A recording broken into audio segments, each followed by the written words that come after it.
Hello and welcome to Breaking Geek Radio, the podcast, the premier flagship and sort of international podcast of LRM Online. I'm your host, Brandon Jones, and on this week's podcast, we've got Joseph Jammer Medina and myself holding it down. What was that? All right, over there. Are you drowning? So, yo. This is going to be a solo pod. What's happening? All right. I was going to call this the Broken Geek Radio podcast because Jammer's apparently having a seizure over there, and we're missing Danny and Jammer. Danny and Nick today. So, but we got it. We got this, right? Answered me this question. What's up? How does one have a dentist come up? Because we have one very carefully. Nicholas Dalius who was supposed to show up. Told us, what time is it? Told us less than an hour beforehand, after we had already thrown in and said, these are our numbers for the podcast. This is who's going to show up. And he says, dentist came up. You can't call somebody out when they can't defend themselves. I absolutely can. Okay, guess what? I just did. I just did. So to answer your question, how does a dentist just come up? I'm going to imagine some sort of Hot Cosby thing. That's the only thing I can envision, right? It involves some Quaaludes. And then a dentist comes up and, your mouth is wide open. And I just imagine he accidentally broke off his cyanide capsule and he's like, oh, fuck, not yet. I'm not ready. You can't steal my jokes. I totally can't. Because actually, I was also going to bring up Hail Hydra moment, which I love from Captain America. Okay. On this week's show, we're going to be finding out whether or not the beasts are fantastic. Are they, Jammer? By show of just facial expression? Huh. Interesting. Shocked and surprised for those of you who that wasn't shock and surprise. No. I'm shocked and surprised at your reaction. Okay. And I'll tell you why when we get to the review. My reaction was not shock and surprise. Just throw that out there. And for those of you who are just listening and not watching our video, which you could check out our Genreverse YouTube channel, and you definitely should. You get to see our glorious, beautiful facial features. Visages. Our visual jokes, our visual comedy, our all around Charlie Chaplin like demeanor. It's fantastic. You didn't rehearse that at all, did you? You just kind of threw it out. Of course I didn't rehearse that at all. Mm. Did you hear how much I stumbled over my words there? Yes, I did. Yeah. Why would I? Let's get to the news. We've got a couple of trailers we're going to talk about, as well as some DC and Marvel and Star Wars news, as it typically goes on this show. So let's jump into it, Jammer. You ready? You ready to get it started? Do this. Jump in head first. So I'm kind of disappointed that Nick isn't here because I think of all four of us, he is the biggest Stranger Things fan. He's the one that's the most into this. But we did get a full-length Stranger Things season 4 trailer. I think the thing that surprised me the most about this trailer wasn't necessarily that wasn't anything that we saw, but it was, I didn't know that the 4th season was going to be split up into 2 parts. Did you know that? I did. Yeah. We learned that I think a couple months ago or a few weeks back. I thought it was interesting. And it's funny because I watched the trailer not too long ago. And as I watched it, I was like, that's a weird tagline. It was every ending has a beginning. And what the fuck does that mean? Every ending has a beginning. What is that? And then I was like, oh yeah, wait, they split up the seasons. So this is the season. This is like the first half. They Breaking Badded it, I guess. Yeah. Also, that's probably that might be a reference to a couple of things. It looks like we're going to get some flashbacks this season. And this is also the penultimate season, right? So even though it's split up into 2 parts, I think 5 is going to be the last season. So we're getting this 4th season split up into 2 parts. The first one's dropping 27 May, and then the second part is dropping 1 July. So maybe that's what it is. So it could be one of those, any of those things. It's all fair game. Oh, so this isn't the last season. I thought they were pulling a Breaking Bad where it's like, it's counted as, it's like 4 and 5, but it's basically like 2 half seasons. No, as far as I can tell, this 4th season is split up into 2 parts, and then there is another season coming. Wow. All right. Well, I guess in Duffers we trust, ? We'll see how that goes. It does seem like, I feel like I'm ready for it to end, honestly, but not that it's been bad. It's been fine. Like I enjoyed seasons 2 and 3 well enough. They were fun to watch, but I think I've just had my fill of this. And I'm ready to move. I'm ready for them to move on to something else as creatives because they have a lot of talent. Oh no, I thought it was me. I was about to say, "Oh Jesus God, not again." Yeah, So it's happening. It's happening again. it's happening Alex? again. So we've just lost Jammer. Looks No, like I'm we're gonna here. need. Oh, there you go. I'm here. Anyways, I want to see their talent utilized on another project. That's all it is. I'll let you go, I Jonesy. I agree. I there was some things I don't know if we. I don't recall. There are things that I feel like time is moving in such a weird way that I keep forgetting things. So I'm sure that we knew that Hopper was already coming back. I didn't even think at the end of the third season that he was dead. Um, and so got confirmation of It's like that. showing Colin Firth in the trailer for Kingsman 2. Spoiler. Spoiler for yeah. Yeah, I guess. There are some interesting things we got out of this trailer. Looks like there is a Demogorgon gladiatorial scene.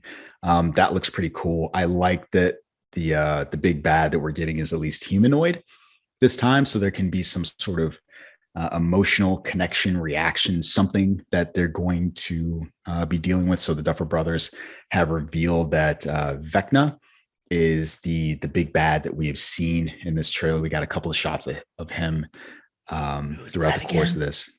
Vecna is the humanoid um, in the Upside Down that we saw. I So didn't know it had the a name. I don't remember them naming it. yeah, This is so how long they I literally. I've watched season two or three times. I've watched season 2 and 3 one time each. So I mean, nothing against the show. I usually don't watch things more than once, but like, so I don't remember those specific details. well, that's not from anything. So this is a new Oh, character. This is something that they have how said do you know its name outside then? of from an article I read. Oh, Um, okay. it was an interview with the Duffer Brothers, and they were talking about um, this character. Um, we've also we also got to see Freddy Krueger himself, which is very interesting because the Upside Down has been very reminiscent of kind of that duality of the dream world versus reality. So it's nice that we're getting to see um, Freddy Krueger basically come into the world of Stranger Things. So we'll see. We'll see what happens. I mean, I will say this: it looked expensive. Like this looked like an expensive show. I know a lot of people are like, "Oh, shows are feature," and I'm like, "For feature in terms of budget," and I'm like, "Nah, not really. Like they really aren't. Like you could see the cracks in WandaVision and Falcon and Winter Soldier, like all those high profile shows. To me, they still look like high end TV shows or maybe like lower end big budget movies. But like this one, I'm like, it looked pretty good. Like lots of expensive CG shots, lots of big ambitious things going on. Like I think I was impressed. Okay. I agree. I think that the Upside Down looks super fun. Um, and I'm really curious what we're going to see with. I've enjoyed Eleven's journey. And so watching her go from being all powerful now to being basically human and seeing what she does with that and seeing how her journey is going to end. I've enjoyed that. I even enjoyed the episode I think that everybody hated. So I we'll did see. too. Can we talk about that? I hated No. that people hated it. And so he's talking about that one where she goes to Chicago in season 2 and everyone's like, "Oh, they're like a spin-off. Oh, I'm jaded and I like hate things. So fuck these guys because they're trying to expand their property." Like those people are like, "Oh, clearly it's meant to be a spin-off." It's like, "No, it was actually meant to give agency to 11, who had been tossed around that entire season. And it finally gave it a moment to where it's like she decided to come back. So that's why that was there. And I think ultimately it worked on that front, even if you didn't like the episode. So all you people, we think like, "Oh, I'm on to Hollywood and your tricks." No, you're not. Sit down. Also, I love you. Okay. I get what you're saying. I hear it. I think that the show is there are enough episodes where everyone doesn't have to like the same thing. And so generally that was a decent season and I just could really care less. I am curious whether or not the reaction to that episode had any impact on them creatively, what we got or didn't get based on the fan reaction to that. That's the thing that Yeah. always I don't interests me know. about that. I hope not, but you never know. We'll never know. I guess we could ask Oh, them. we'll know. Yeah, yeah. Someone will ask. But I mean, it's been years since then. So like it's not like there hasn't been opportunities to ask. It'll happen. It'll happen. It'll happen someday. It'll happen one day. Maybe in 10 years, maybe when they're working on their first big feature, we can bring up, hey, let's talk about Stranger Things for a second. They'll be like, okay, cool, let's talk about Stranger Things. And Kyle dropped some good information. We were just talking about the budget for this show. So 6 to 8 million per episode of Stranger Things, which just for context, last week we were talking about Halo. That's $10 million an episode. So 6 to 8 is not anything to sneeze at. That's still on the higher end. I mean, they made Pulp Fiction for $5 million back in the 90s. I don't know what that means. Counting for inflation. That means nothing. I mean, they made Desperado for $7 million back in the 90s.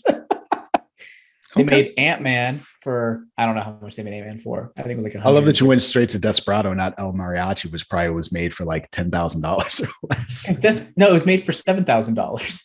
No, yes. Why would I go to El Mariachi? That has like no bearings on this at all. Not even close. You said Desperado. El Mariachi why would I compare $7,000 to $6 to $8 million, Jonesy? Because Desperado is those are successors. El Mariachi is Desperado. Okay. Fine. Let's move on.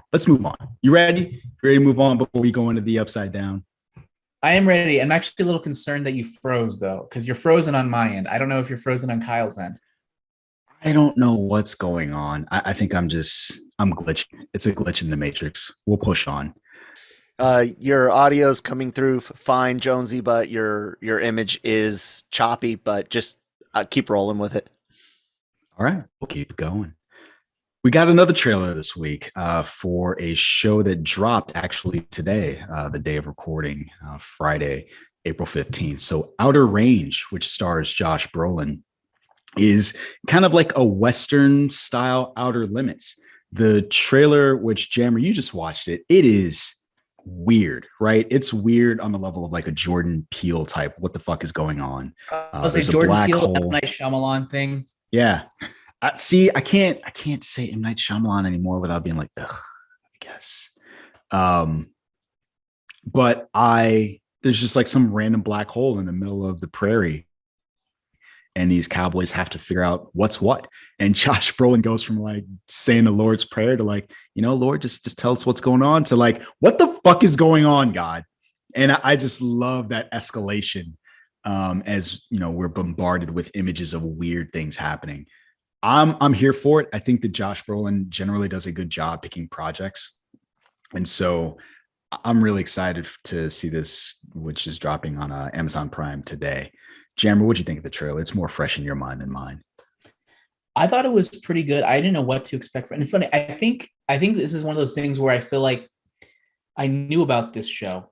Is it a show or a movie? It's a show, right? Show, yes. I knew about this show and then forgot, and like was excited about it, forgot about it, rediscovered it. I'm like, oh, this is really cool. But wait, did I know about this already? And I didn't quite remember. I was like, because it seemed like, oh, it was a Western, but then it's not. It's like a supernatural sci-fi type show in the vein of, like you said, M. Night Shyamalan / Jordan you said Peele. You said M. Night Shyamalan. Okay, Jordan Peele / M. Night Shyamalan. What I'm gonna say? You say a lot of things. You can just deal with it. Anyways, it seems very interesting. I am intrigued. It's one of those things where I really want to watch it, but I'm also worried it's going to be slow and boring because it looks like it has the potential for that. So I'm actually going to wait for you to watch at least the first episode and then decide if it's something I want to hop into, because the world is too busy to waste time on boring shows. So I'm going to let lots of content. What? There's lots of content. We're content heavy right now. Yeah, it is crazy. Like it's exhausting. It's exhausting, especially when you just try to devote time to reading and then people judge you. It's like, oh, you haven't watched the show yet. It's like, no, I read a book the other day, or I tried to read a book the other day. And no one values that. Don't act. Nobody cares. Yes.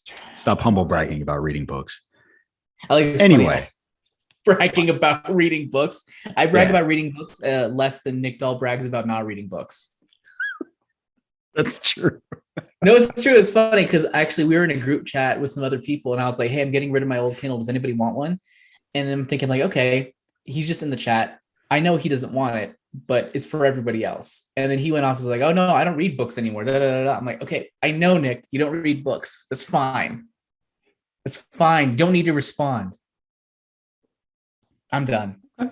You're done. You're done hating on Nick Dahl for this. Oh, that never. This 5 minutes. I'm never done attacking Nick Dahl when he can't defend himself. Okay. One of the interesting things that came up during the course of promoting this show, Josh Brolin revealed that he was up for the running of Batman in Zack Snyder's universe. And he was reflecting on that when he was on the Happy, Sad, Confused podcast. And the quote that he used in talking about it was, yeah, that was interesting for me. That was his decision, his being Zack Snyder's. That wasn't my decision. That was his decision, he repeated again. Again, because like something that was set up and not work at all or work flyingly. I like those odds. I like playing with those odds. I am the guy who's going to make it fail. And what I find kind of interesting about this quote, he goes on to talk about George Clooney and said that, it wasn't really George Clooney's fault that movie failed. There was nothing wrong with his performance, which I find funny because I agree in the sense that, one, I agree with that. And two, it's very reminiscent of what happened with Ben Affleck. Like his performance wasn't the thing that I think let down Batman v Superman. And just to be clear on the timeline on this was before Deadpool 2. So we would have had a grizzled, but not as old James Brolin. I bring that up just to segue between the Outer Range and this discussion that is apparently happening over at DC Entertainment. There's supposedly an overhaul that's going to be happening. Whoa. Can I comment on this other story first? Yeah, I'm going to. Okay. I'm going to let you. I'm going to set it all up for you. So you can knock it out of the park. Okay.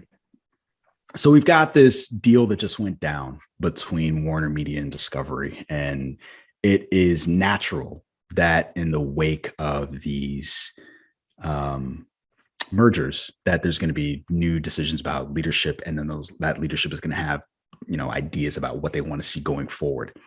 So my question for you, Jammer, is do you think that it's necessary for them to overhaul DC Entertainment? And would you have wanted to see James Brolin in the role? Okay. So let's start with your Josh. first question. I'm sorry. Did I say James? I'm sorry. Josh Brolin. Twice. Jesus. Damn Jays. Damn Jays. Okay. So the first question is, do I think it's necessary for DC to overhaul? No, obviously not. There have been successes, there have been misses, there have been successes. It just depends on what we want to get out of our universe, what they want to get out of the universe. Do they want to go this route of being more director focused, being more creatively free than maybe your standard Marvel movie? If that's something they want, I think do more of what they've been doing, because for the most part in the recent years it's been relatively solid. I don't think there's been too many duds, maybe one or two here, but overall I like seeing a more director centric approach. And it's one of the things I liked about Warner Brothers for a while to begin with, was just they were very director focused. It wasn't producer focused. It wasn't a huge thing. Granted, the downside is the DC extended universe and how it all ties together. It's pretty loosey-goosey and just like, oh, whatever. But at the end of the day, I'd rather be having, really good one-off movies on a consistent basis that are really showcase the talents of the directors and the voices of them than another MCU knockoff, which it sounds like they kind of want to head towards as something that's more cohesive and more producer-driven. That being said, if that did happen, like, hey, as long as you go and commit to a direction, I guess I'm okay with it. I just hope we get good products out of it. I don't think I have a particular preference one way or another about what we actually need to do. Okay. It's like how when people go like, oh, this is actually a frustrating thing for me to hear constantly when people are like, oh yeah, well, we needed to have, before Justice League, we should have had an Aquaman movie. We should have had this movie. We should have had this movie. It's like, we don't need an introductory movie for every fucking character in a movie before we see them in a movie. Like that's a fallacy. Just because Marvel did it and it worked really well and they're very successful and it's a way to do it doesn't mean it's the only way to do it. Sure. So it's not the only way to do it to have a Kevin Feige. I could see the benefits, especially from the studio, especially when they whiff hard or they hit hard. You know, you can have a Joker or you can have a Justice League. You know, so it's you're kind of caught between the two worlds. I just hope they commit to one way or the other. Just lean into it and make good movies. Just do your best to make good movies. That's all I could say. Regarding Josh Brolin, I will say there is a bit difference in terms of what he said regarding Clooney and Affleck, because Affleck, I feel like people look at it and go like, oh, I like Ben Affleck's Batman. I don't hear anybody being like, oh, Clooney, that's my Batman. So I think there's a little bit of difference there. I hear what you're saying. I still think, for at least for me, that is an issue with the overall quality of the movie. I liked what George Clooney brought to the role. Like, I didn't think that it was like a knockout performance, but I also didn't think himself. Sure. Yeah, you mean a rich older guy? Like, yeah, sure. That sounds like Batman to me. I mean, it was like I said, it was like, I don't see him being like, you look at Ben Affleck's Batman, there are plenty of people who are like, oh, Ben Affleck, he's got the physique, he's got the look, he's got the Bruce Wayne, he's my favorite Batman. I never heard anyone say that about George Clooney. Okay.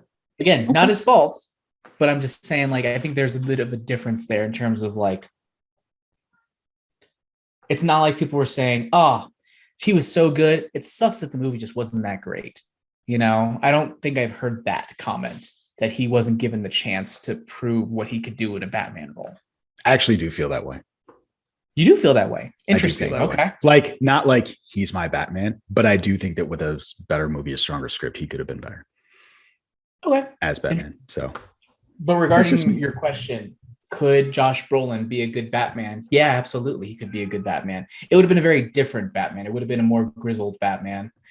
But I'm happy with Affleck.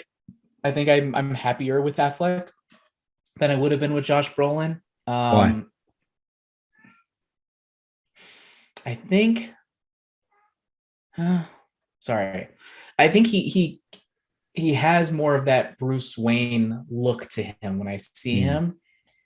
And maybe that could be fixed. I think Josh Brolin is just his face is just so grizzled.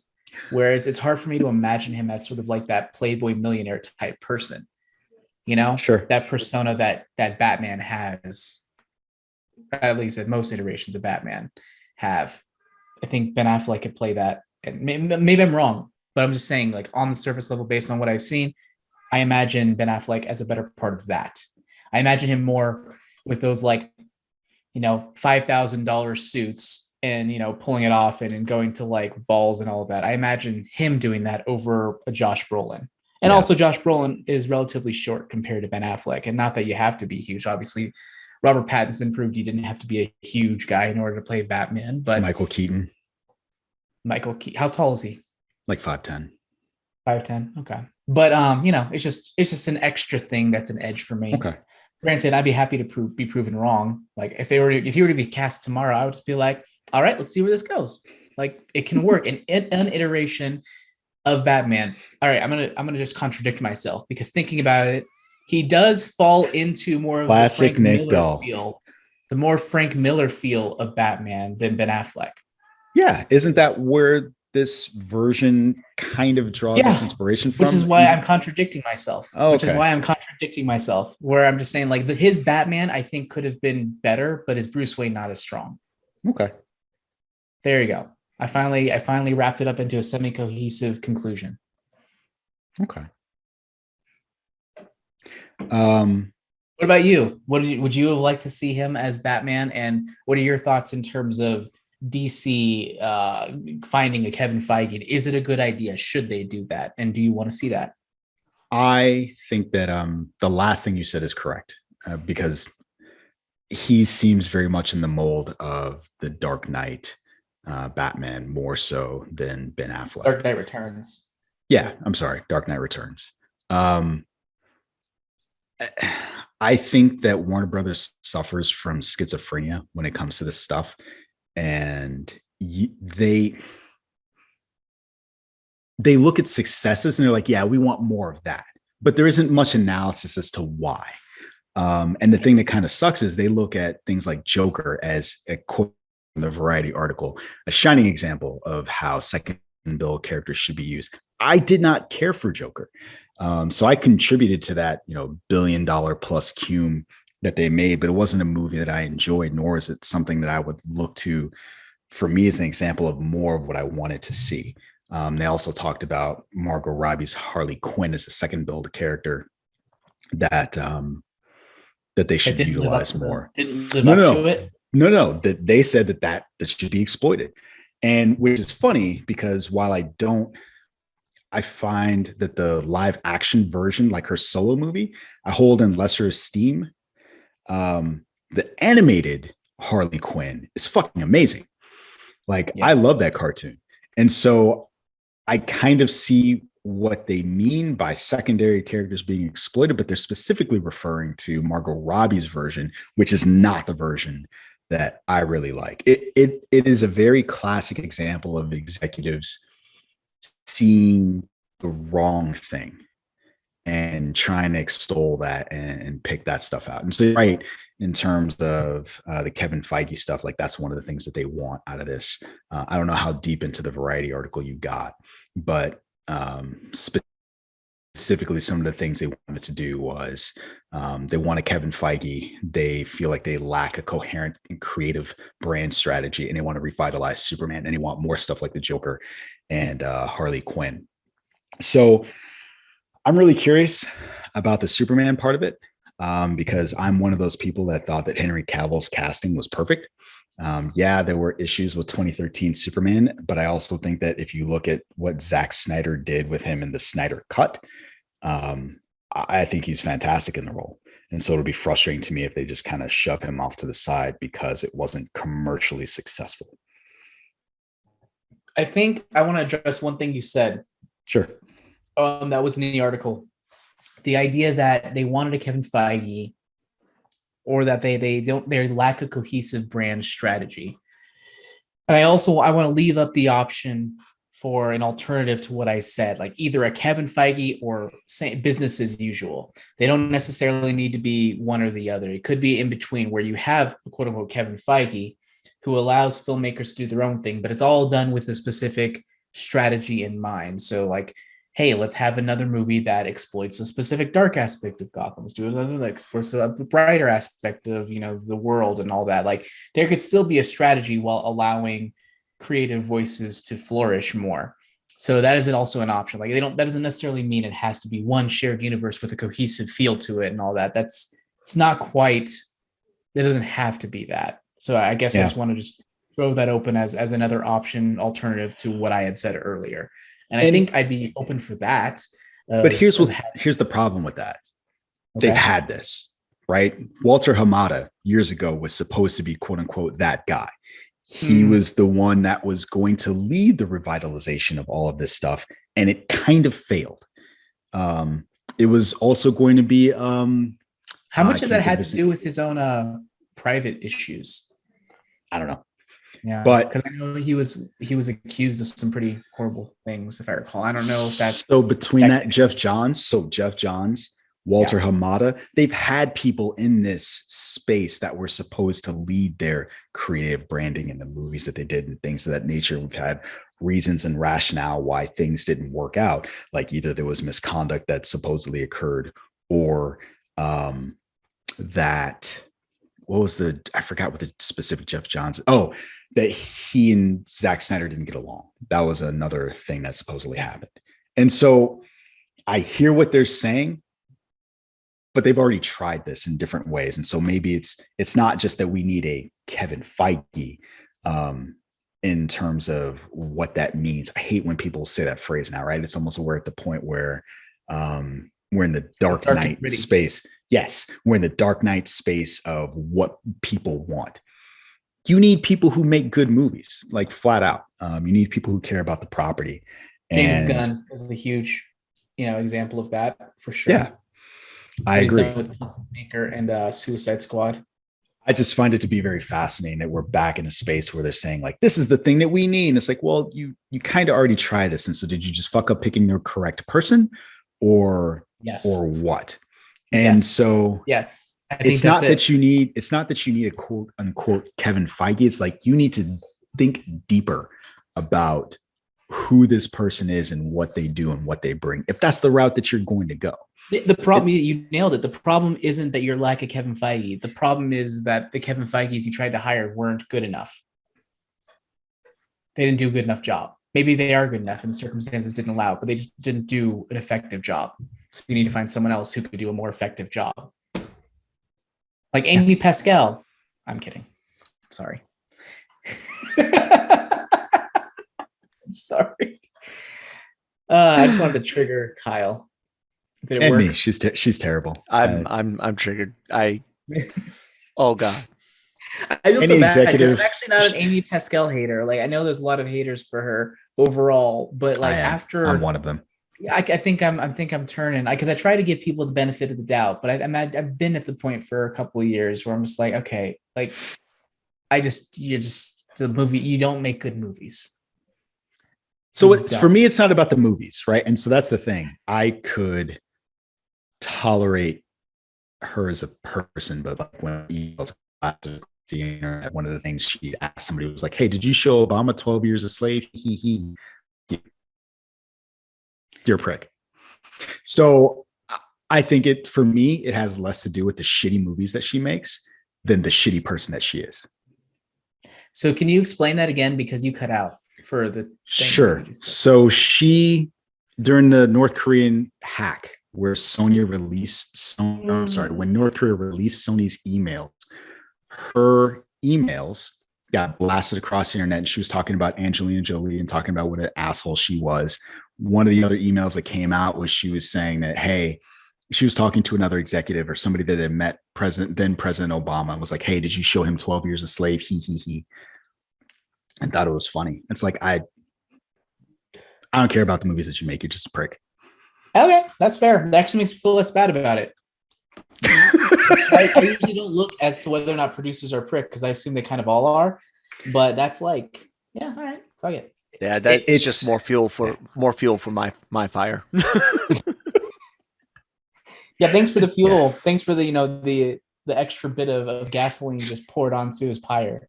Is like that's what I'm here for, baby. The anti-Sony train. That's what I'm here for.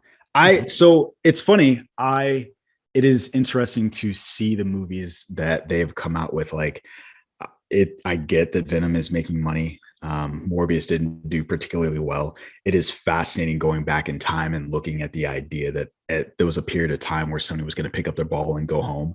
Could you imagine the fucking creative train wreck they would have had with Spider-Man had they actually done that, given what they've put out since then? Like, it's just, and I know I'm preaching to the choir, right? Because I'm fairly certain, Kyle, I don't think you like Venom, right? No, Kyle hates anything trash. Yeah. So none of us like anything that Sony has put out since that whole debacle. And it's just amazing to me that someone fixed their fucking mouth to say like, yeah, we can do this. We can Marvel this. Like, no, you can't. You fucking suck. So anyway, that's my Sony for the day. Rothman and Vince Icara, those two. Those were the ones. I remember the interview with Amy Pascal. I think Kevin Feige was next to her. I think it was when Homecoming came out, and they're like, "Is there a chance that Venom can cross paths with Spider-Man?" And she's like, "There's a chance." And it always bothered me the way she said that, and I'm like,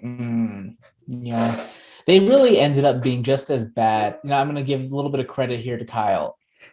They ended up being just as bad as Kyle feared in terms of the way they're trying to do things. We see like them trying to bend over backwards to incorporate things into their own universe. And it's just exhausting. Like pulling Michael Keaton out of the MCU into the Morbius CU is just frustrating. Isn't it the Venom CU? That's the Venomverse. Is it? I mean, sure, whatever. But I just said that because he appeared in Morbius and I wanted to, Okay. Whatever. Yeah. I recall at the beginning during the barge scene, the agents were talking to each other and they said, "Oh, this is just as bad as that thing in San Francisco. This is worse," in a reference to Venom. Yeah, but I mean, those things they don't know how to connect things together effectively No. They just does it make sense that he says, I'm Venom? It's like, no, it doesn't. Because as far as we know, Venom wasn't a huge publicized thing. Well, actually, I only watched the first Venom, so maybe I'm wrong. Maybe in Venom 2, he's all over the place and plastering himself all over the news, like, for all I know. But from what I saw, it just made no sense for me to go, I'm Venom. Yeah. There was something I was going to ask you. Oh, so a brief detour. A friend of mine brought this up to me and I was curious. In solidarity with you all, I felt bad that I wasn't on the show when you guys watched Morbius. So I went to see it because I didn't want you guys to have to watch that shit show. And one of the things that somebody brought up to me, someone said that they were going to send Morbius to Xavier's school. Did you guys catch that reference? So I think I do remember something like that. Did you think of it as that? Because what they said was something like, hey, there's a like you took that thing apart, you put it together. This was made there's by a school these for scientists. People like, yeah, it did. My ears did perk up, but I don't know if I don't think I connected and like, oh, it's definitely this, because they didn't have the rights to it. So I was like, oh, so no. Okay. I bet you some writer was just like teehee as they wrote it, but it can't mean that. But it's nice to imagine it can mean that. Yeah. Okay. Interesting. Oh, and just to put a button on that conversation we were having about Sony and Pascal and Obama, Sony issued an apology over her remarks. Why is she still working for them? She doesn't. I mean, she works with him. She was fired. She was demoted, right? But she still works for them. Yeah, kind of. So, she still does, technically, kind of. Yeah, she's an outside. What would you call her? Like a contractor? She's basically a contractor. She's a 1099. Yeah, I don't know. So the headline of the article that I'm looking at says Sony says sorry to Obama over Django, 12 Years a Slave remarks amid leaked email storm. And so this is all about her. And you said Rudden, Kyle? Was that the name of the executive you're talking about, Rudden? No. Okay. Vincent and Rothman, I think it is. Rothman? Yeah, Tom Rothman. Those were the we have the Feige playbook. We know what we're doing, guys. Oh yeah, that was annoying. That was back when that was literally when I think he was. We didn't know if Spider-Man was going to continue in the MCU. Yeah. So, yeah, there's that. So, do you have any other thoughts and feelings about Amy Pascal? Do you hate her more now? It's good. I'm glad. What were we talking about? What was the story? And I don't know. We were talking about DC. Oh, so I took us on a tangent, and it was basically the idea that Sony thought that they could run. No, but what was the story? It was about the DC overhaul. Okay. Well. Or do you have any thoughts about the story we were actually talking about? We're doing great here. No, I'm good. I think I've said my piece on that. Oh no. I remember everything I'm talking about. It never goes over my head. I'm too fast. All right, go ahead and move on. Did I get lost again? Jesus, no, we're back. Okay. It's all you. It's all me. All right. So in another bit of news, we've got Vin Diesel announcing that Brie Larson has officially joined the family. Can anybody do a Vin Diesel impression? The family. Good one. I can't do it. I just always imagine him. I always say it like Sylvester Stallone. Family.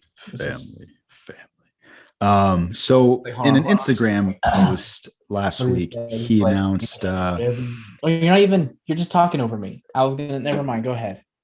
Oh, I didn't know what you were doing.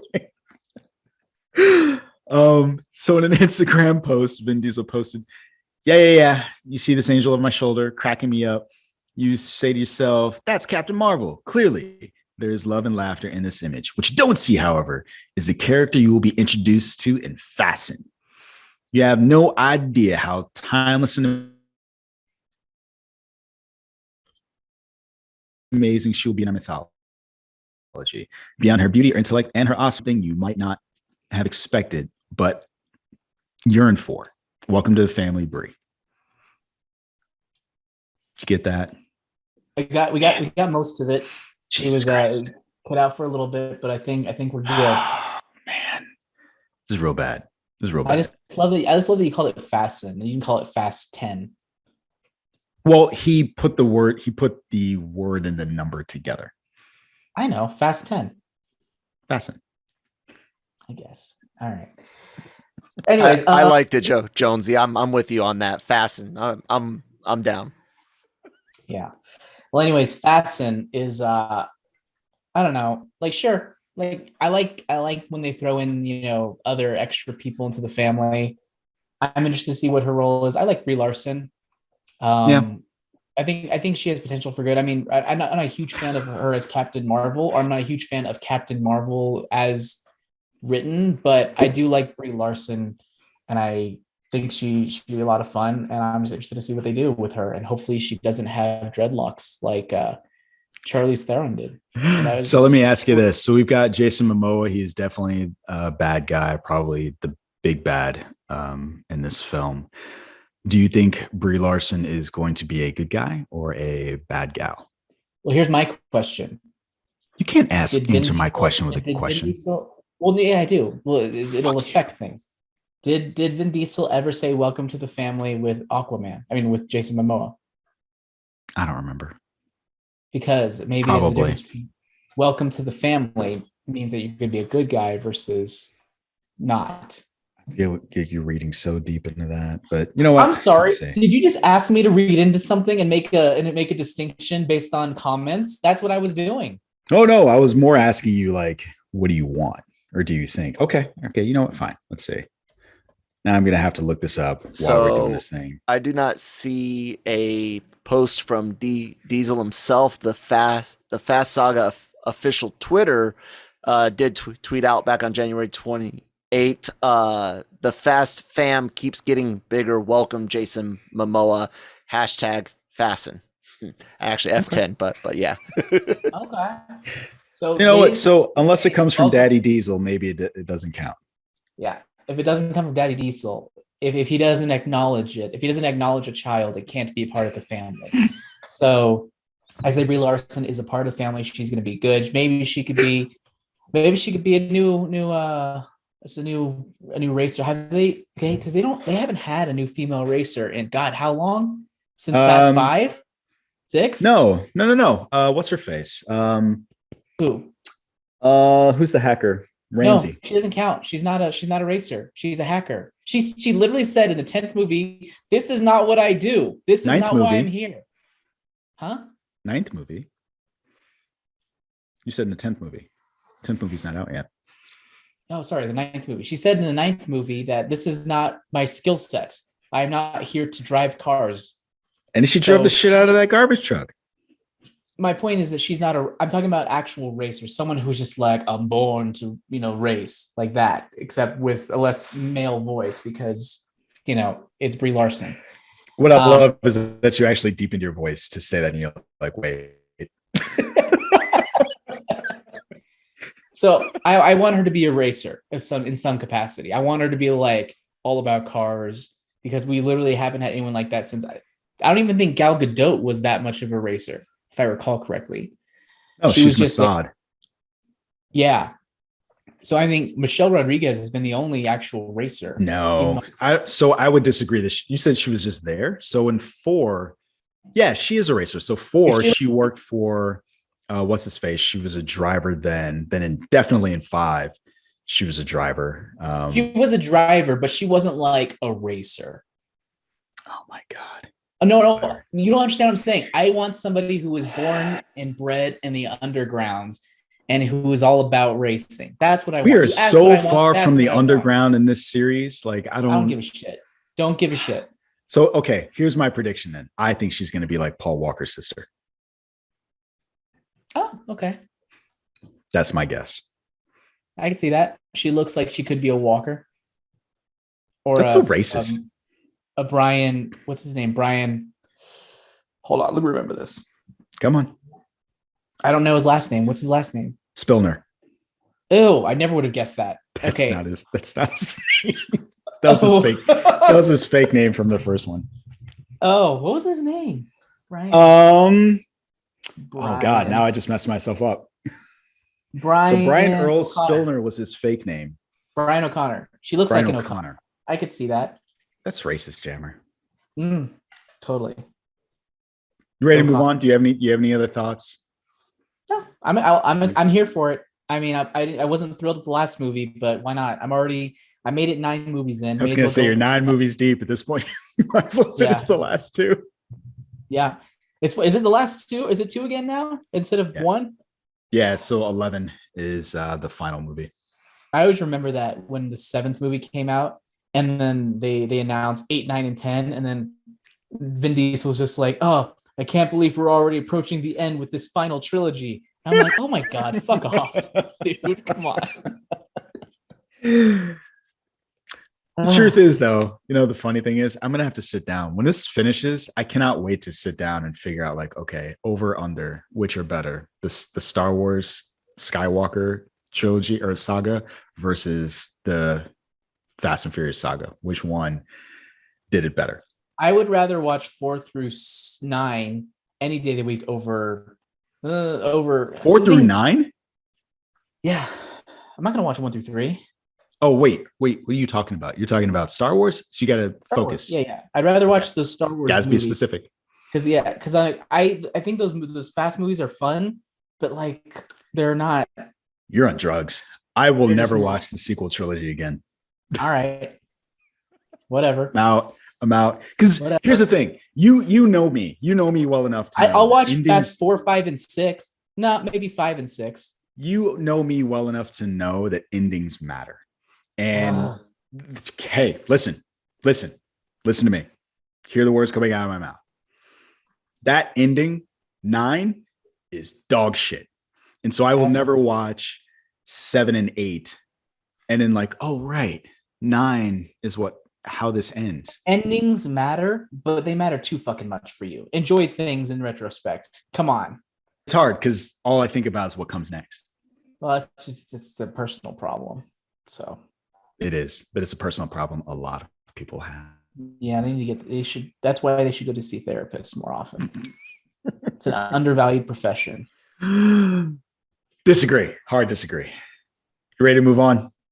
Wow. All right, Pickle Rick. So let's just move on to review the movie. You want to talk about the movie? Let's talk about the movie.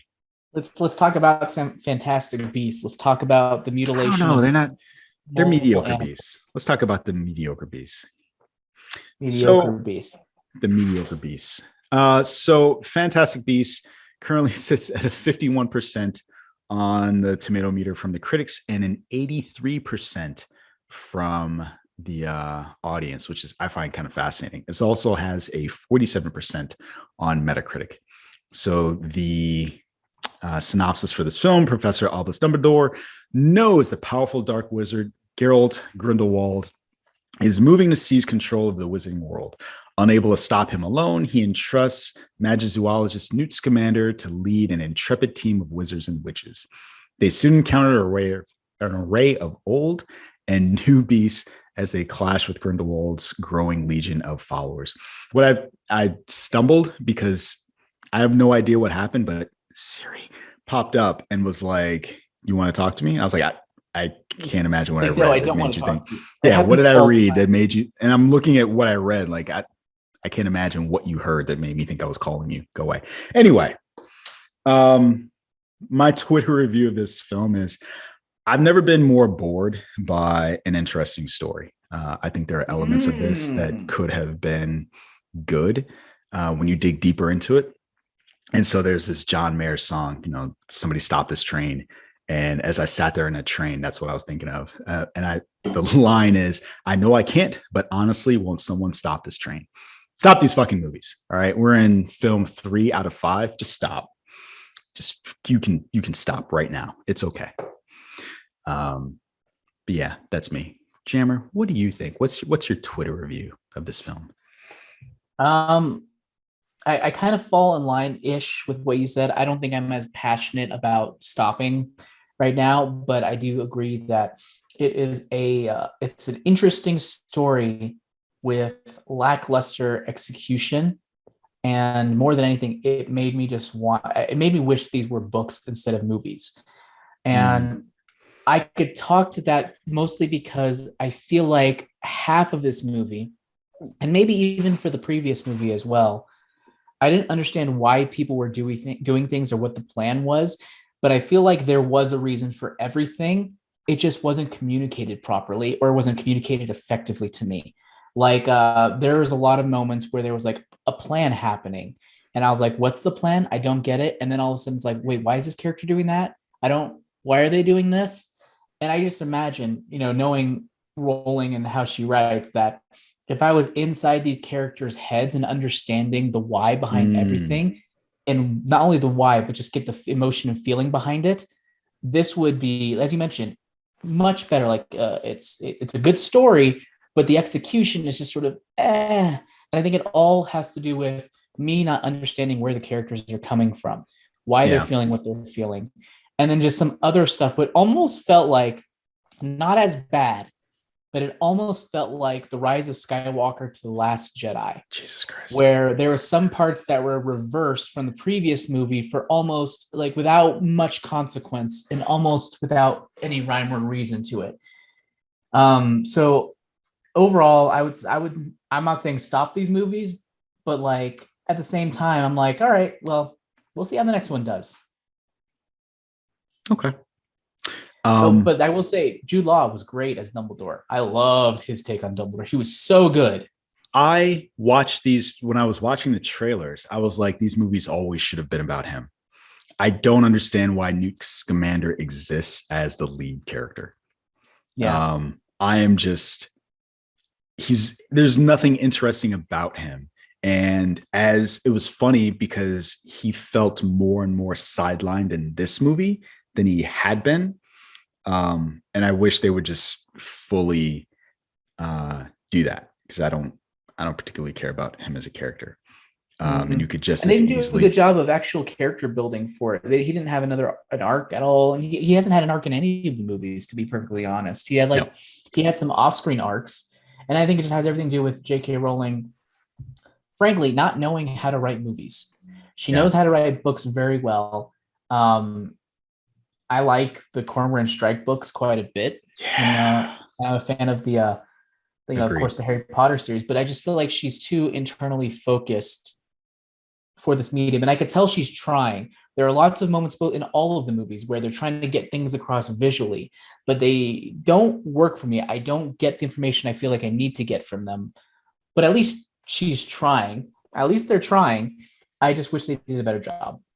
I mean, I guess when you say they're trying in a 2.5 hour movie, I need more than trying. I need someone who's better. Um, and what's frustrating is I can see the talent in this movie. I can see how well it's shot. I can see how well it's acted. I can see the production value is really good.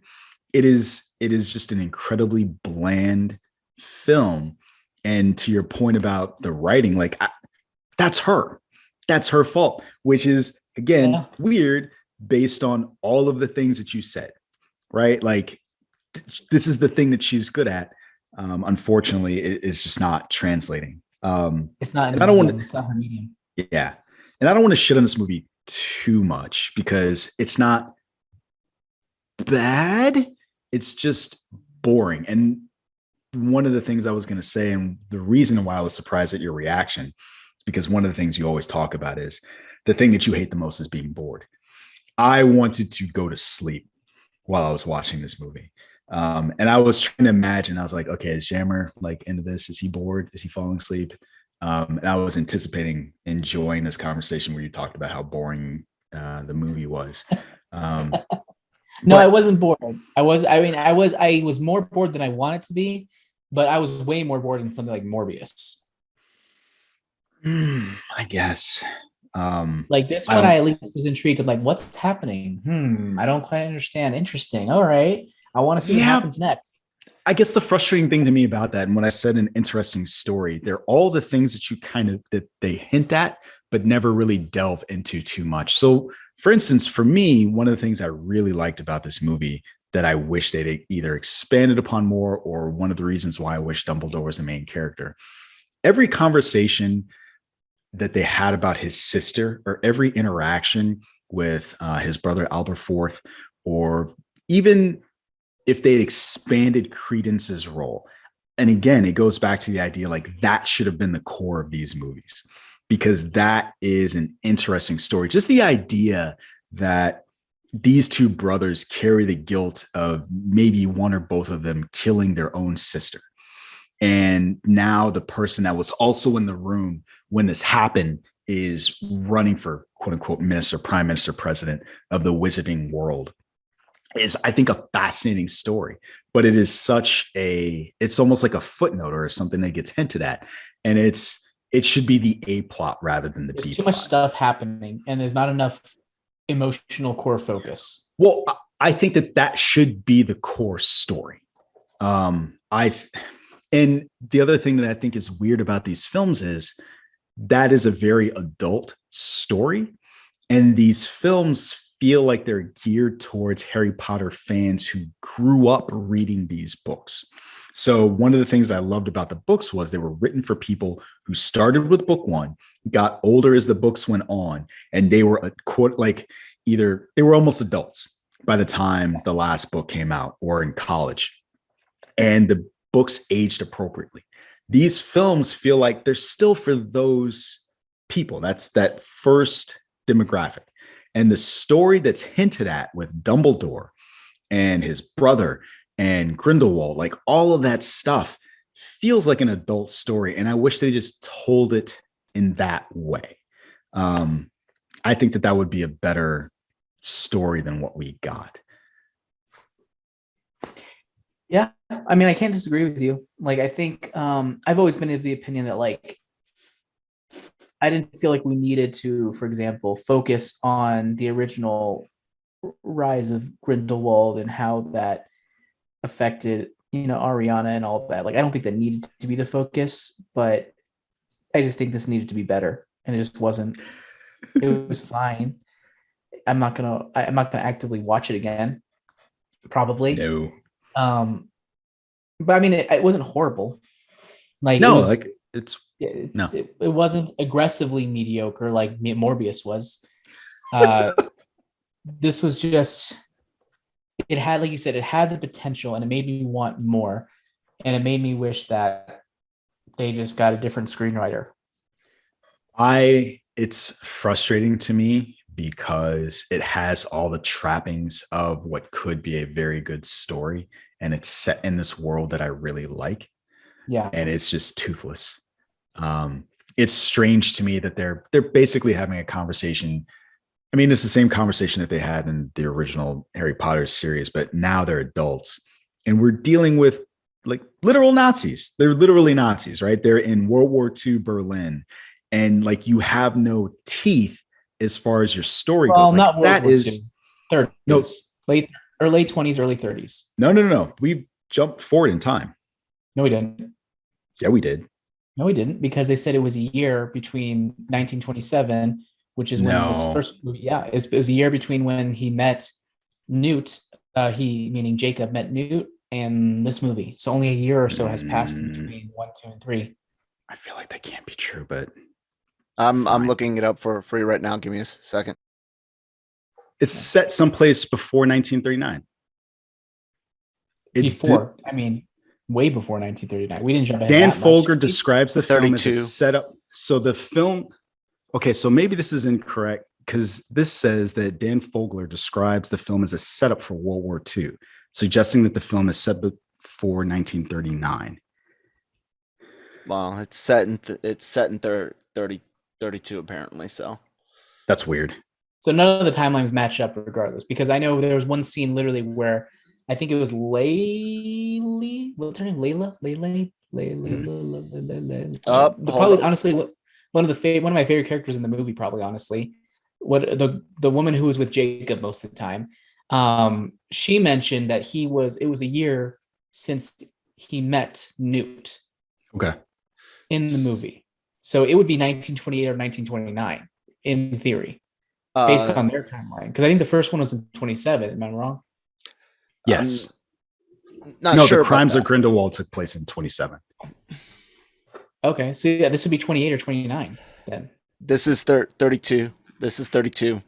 They're wrong. They're all wrong. I'm just saying right. this is So I'm here's right. and here's the Set in problem. Here's the 32. thing. Here's the thing about that. I feel like either what they have said has been incorrect, or what they're displaying is deliberately evocative of that period in Berlin. Right? Like, yes, I'll 100% agree with that. Yes. And so I think that is very strange to me, that you have this demagogue who is talking about the war between muggles and wizards, and it, like, a substantial portion of it takes place in Berlin. The guy overseeing it is a German. Like, you have all the allusions to the thing, and it just sounds like somebody doesn't know history and they fucked up the years. That's how I read that. So oh, sorry. No, go ahead. I was going to say you might be on to something about a jump in it because it looks like the beginning, like the scenes in China are 32, and it looks like there is a jump to 37. I'm reading through a Screen Rant in this article. Yes. When was that? There's something that takes place in China, right? With new this movie. Wait, is there something that takes place in China? What takes place in China? Yeah, it's the very end. Okay, so that's technically 1932 too. And then reading through this timeline article on Screen Rant came out on the 8th. The first Fantastic Beast was 26. The second was 27. The primary setting of this one is 37. What? No. So listen, here's what I'm going to do. I'm going to just revel in my correctness for just a couple seconds. I don't think you're right. I think you're full of shit. I think you're wrong. Why? We just said we found like other sources that say, like, the movie itself said one thing. Kyle found an article that said another thing, and now there's another article that says another thing. I think they just don't know what the fuck is happening. He said so. So do you accept that 32 is that 37 is correct? So here's the thing. Anything. But you know who Dan Fogler is, right? You know who Dan Fogler is, right? Yeah, he's an actor. Okay, so to be clear, just for the listener, Dan Fogler is the person that plays Jacob in this. You don't know shit. He's saying that this is a setup, but he's saying that this is a setup for World War II. Yeah, we still have 2 movies. No. But if it's correct that that there's a portion of the film that takes place in 1937, World War II takes place in 1939. I don't know what else you want. What do you mean you want? You can give me the East-West all you want. You can give me the East-West all you want, buddy. You're wrong. Just wrong. Fucking travesty. I'll say there is a lot of dates on here, and it's ridiculous to even have to have this conversation. It should be more absolutely right. You want to hear something? Kyle's right. And so I think that is the biggest problem with this, is that none of us fucking know. Do you want to hear the biggest problem with this? According to another Screen article, Dumbledore recruited Tom Riddle for Hogwarts in 1938. So if that's the case, we're to imagine within a year's time, he ages from Jude Law to Michael Gambon as we see him in movie 6. So we've got an Xavier problem here. Yeah. So we've got a McAvoy Stewart problem. The untold story of Fantastic Beasts. Oh God. So here the problem with prequels. Yeah, this is the problem, because like it doesn't make sense no matter which way you slice it. Like, was there a time skip within the movie that I don't know where that would have come from? I totally missed that if that happened. Did 10 years pass between movies? In which case, what? Like, what's happening in this movie? Also, you remember one of the big complaints about Batman v Superman was just like you had no idea like where you were in place and time. This is worse. If that is true, this is worse. That we somehow lost 5 years and nobody knows where the fuck it could possibly have come from. Right. And did it take 10 years for the court to decide whether or not in 1927 he committed crimes against Muggles? Oh my God. Because it makes no sense, because the whole story revolves around... Kyle, have you seen the movie? No, he's not. Okay. Not so the movie revolves around an election that he becomes a part of when he's not found guilty of these crimes. So unless this took 10 years to happen and he's just been laying low, living in his lair. I feel like I hate this movie now. Yeah, I kind of hate it more too. I don't. That's true. I think at the end of it, when I started this conversation, I think I was at a C+, and now I think I'm lower than that. I'm definitely at a C-. Easy. I don't want to be a C- because I just don't want to rate this lower than Morbius. You gave Morbius a C? I think I gave it a D+ or C-. I don't want to. It's way better than that. Is it though? Yeah, it is. It's better production values, but it's better acted, way better production values, way better writing. I'm sorry, but yes. Like, is it better writing? Yes. You don't even know what year it took place. Where he said, yeah, there was a line in Morbius where he said echolocation or bat something for the uninitiated. I'm like, what? What are you talking about? You literally lost 5 years in a movie. Is the writing better? Yes.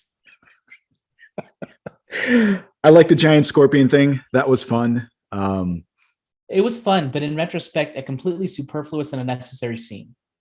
Because all of that was everything about. Okay, so I'm sorry to be clear. We're in spoilers now. Everything about his brother being kidnapped and then him having to get his brother. Even the scene where they just let him be taken away. I'm like, what are you all doing? They could just murder him. You could excise that from the whole movie. No difference. No, you would shave some time off this 2.5 fucking hour slog. Okay, no loss. You didn't lose anything in terms of story. Time is the only resource that you can't get back. Oh my God. I need time. I know. So I liked it. I liked the design. I thought it was fun. You're right. Complete waste of time. I just, man, I don't know what else to say about this movie. Well, I do say, like, I'll go back to Jude Law and Dumbledore. I really loved him. I loved the very end. It was a very somber ending where he sits outside of Jacob's wedding, isn't a part of Jacob's wedding, just kind of. Do you think he was invited? I don't know, but he was kind of looking on and just walking off by himself. And I think it really just highlights how lonely of a human being he ultimately is. He's like an all-powerful wizard, one of the most powerful in the world. And pure of heart, apparently. It's apparently pure of heart, which, I guess we could agree with. But like he's a mastermind. He's like a chess player in the highest order and magnitude. But at the end of the day, he's all alone. And they really highlighted that to me with his facial expressions at the very end. I thought it was a very beautiful final few shots. And I was just like, this is heartbreaking. For me, that just makes me like the movie less because, again, it highlights that he should just be the main character. Okay, that's fair. Right? Like, and it's also strange to me that no one invited him to either the wedding. I kept expecting someone to be like, hey, Albus, come have a drink, or like something. I don't know how I feel about that. For everyone to think, okay, I'm of two minds about it. There's an aspect of it that I understand because when they found out that he had a brother, a bunch of characters like, he has a brother? So it says to me that he keeps enough distance between himself and those characters that they just don't know him. Mm-hmm. But that also doesn't jive with what we've seen, at least of his interactions with Jacob. Like Jacob seems like he is sufficiently close to him where he would be like, why don't you come to my wedding? Right? Like Queen is I could also see him being like, no, that's okay. I don't need to come to your wedding. I need to see that. I need an explanation. That's fair. Because I can see I would need a rationale because sure, but I think that because Queenie is from that world, because he should know or understand, and this is from Jacob's perspective, he should know or understand what a big deal this guy is. It just seems to make sense to me that given the scenes that they had together where he's like, you're lucky, your heart is full, you're all this other stuff, that he would at least say, come on. And maybe you're right. Maybe that happened and he was just like, no, I'm good. I need an explanation. It's weird. Usually I'm okay. I need something. Okay, I agree. I want to continue this conversation, but I really have to pee. I don't know how this works for the stream, Kyle, but I'll be right back. Is that a pun? Okay, I guess. Is that a pun? I have to pee. How does this work for the stream? That's good. I like that. As long as he doesn't cross them, right? That would be challenging by himself. Oh man. Oh, It's been an interesting show, Jonesy. Jesus, man, this has been Technical. Rough. I have no idea what's happening. It's all right. It's the end of the world, don't you know? Apparently. Which reminds me, there's just one more thing I want to bring up to say how much this doesn't make any sense. There's a charm that I feel like they introduced. Did you see the first two movies? Yeah. He did not have a charm on his hand that prevented him from going against Grindelwald, right? Not that I recall. Okay. This thing is introduced 3 movies in, and you're like, oh, this is the reason why you couldn't move against him. And it's like the promise, the swearing. It's like the same kind of device, and it's very strange to me. They should have this should have been a trilogy about what led to the big duel. Like that should have been the third movie, the big fight at the end. Yeah, I agree. Anyways, I'll get out of here. I guess my problem with that is just that it's the expected story, and it's just like we'll come in with all of our preconceived notions of what needs to happen in order to fill in those gaps. And it'll be Han Solo all over again. Your favorite movie, Kyle? No, fuck that movie. Yeah, I know that's the point. Paint by numbers bullshit. Awful. Well, you said Kyle. I was co-signing Kyle's disdain of that movie. Fuck that movie. One of the other things that I wanted to talk to you about, Jammer, and it again goes to the idea of like, what the fuck is this movie even?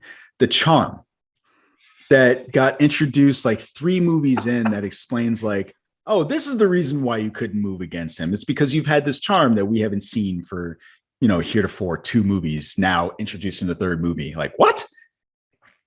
And so for the listeners who haven't seen, What's your confusion? It just seems to come out of nowhere. Like there was no hint. I don't recall this from the first 2 movies. Do you? I mean, I saw the first, second one once, so no.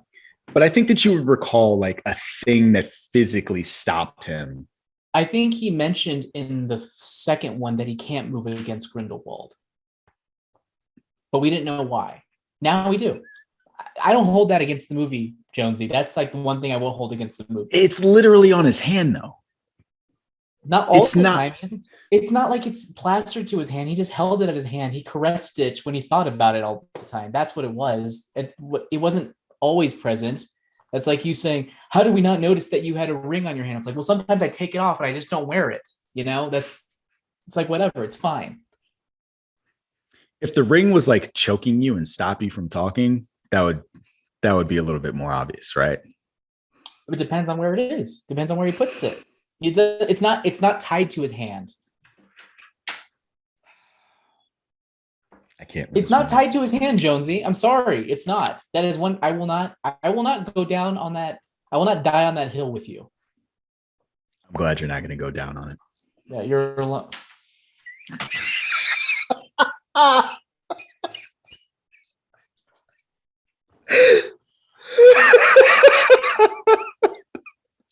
You're so proud of yourself. Look at that smug ass face. Do you have anything else to say about this film? I didn't, while discussing it, there's a lot to pick apart, but I didn't dislike it as much as you seem to have. I thought it was, like I said, it had its positive points. It had strong ideas that I just don't think were executed well. Like I said, I was confused through a chunk of it where I didn't quite understand, like, wait, so why were they doing this? Why was Jacob, why did that one girl decide to control Jacob and make him look like he was a wizard for a moment? I didn't quite understand the motivations. And I think it literally all, if it was in a different medium, could have come across way better. And I was thinking to myself, this just makes me want to have her retell this story in book form so that I could really get into the heads of all the characters and understand the why behind it all. I think talking about it is what is making me like it less. I walked out very meh, and reflecting on it, I'm just like, what the fuck? I'm not as offended by this movie as you are. Yeah. You're taking this personally. I could feel it. During the course of this discussion, we discovered that 5 years just fucking vanished somewhere. Like I feel like you say 5 years. I think maybe closer to 8. Okay, yeah, and that's the problem. It is. We don't know if it's 5 years. We don't know if it's 8 years. We don't know if it's World War II. We don't know. I agree. So yeah, I feel like that matters, and it does. It seems like a story that was geared towards us and our age demographic. That just it didn't have the teeth that it needed, and I just wish that Dumbledore was more the center of these stories, because I think that Jude Law, as we've brought up Obi-Wan a couple of times, like he's the Obi-Wan of this series for me. He is the one that like his back should hurt, and it shouldn't hurt. I was going to say carrying the series on his back, but he's not even doing that because it's not good. But he is the one shining. I mean, neither was the prequel trilogy. So, no. I wasn't going to. No. I wasn't going to say that. I think that there are good elements in it, but I think that there are other examples in Medium where you can say like the thing that is drawing me to this is this one person, but he's not even doing that because the rest of it is just not good enough for that. Well, that's what I'm saying is the prequel trilogy sucks. So you can't say he carried the prequel trilogy on his back if the prequel trilogy just sucks. By your logic. I was trying to say like Dumbledore is the one good thing about it, or at least my favorite thing about it. That's fair. I agree. I think he's my favorite thing too. And the carrying on the back is the separate thought, but I don't even think that that's accurate because no. So yeah, no. Talking about this makes me like it less. And so where I think I walked out like this is a C+, it's definitely a C- now. Yeah, I'll take a C. I'll put it at a C. It has some above average aspects and some aggressively below average aspects that I'll just say level out at a C. I'm laughing because the only reason that you're doing this because of movies. That's sad. No, I don't think I would definitely not give this a D plus. Or sure. even no, I don't think I would give it a C- because it's better than that. Okay. Quibbles aside, timeline quibbles aside, actual problems aside. Okay. Anything else to say about this film or any of the other stories, our technical glitches, or I don't think the series is going anywhere. I was thinking about this as I was watching it. I was like, if this movie flops, do they stop? And I think no matter what, no, because they have to keep the brand alive in order to keep on selling the product. So I think no matter what happens, we're going to see 5 movies. You know what doesn't make any sense to me about this movie or these movies generally? There is not a lot of competition in this space. There is not a bunch of movies out there. So it's not a superhero film, right? Yeah. There are lots of superhero films put out by lots of different studios. There is not a lot of competition in the magical or wizarding space. It's very strange to me that they just can't get their shit together to capitalism, baby. They need competition. Competition inspires. I guess. It's just fascinating to me that they're this aggressively mediocre. No, calm down. Don't be using my terminology that I used to describe Morbius on this. You don't think that this is mediocre? You gave it a C. C is like the definition of mediocre. But I wouldn't call it aggressively mediocre. I gave it a C-, so it is aggressively mediocre. I'm saying I wouldn't call it aggressively mediocre. I didn't say you did. Okay. All right. Anyway. I have nothing more to say. Nothing more to say. All right. Wait. Yes, I do. Yes, sure? I do. What do you got? The other things I didn't like about the movie. We're edging closer to that C-, folks. Queenie turned for no reason and turned back for no reason. That's right. There was no reason for her to turn without consequence. In the previous movie, she turned to Grindelwald. In this movie, she turned back with almost no conflict. Same thing happened with Credence. He was almost not in the movie, and he turned with almost little, with pretty much no real conflict other than one one-sided fight. That's right. And then he didn't die. And I don't understand why he was supposed to maybe be dying. That wasn't because explained. he's an obscurus. Oh, okay. But I don't recall, and this is probably my fault for not remembering the movies well enough, what caused him to be an obscurus. So just for folks who are not steeped in it's the for lore. People who can't show their powers. So he grew up in a aggressively muggle. We're using aggressive a lot in this. Oh, okay. So that was the trauma. So Puritan type thing where he had to keep it in. Okay.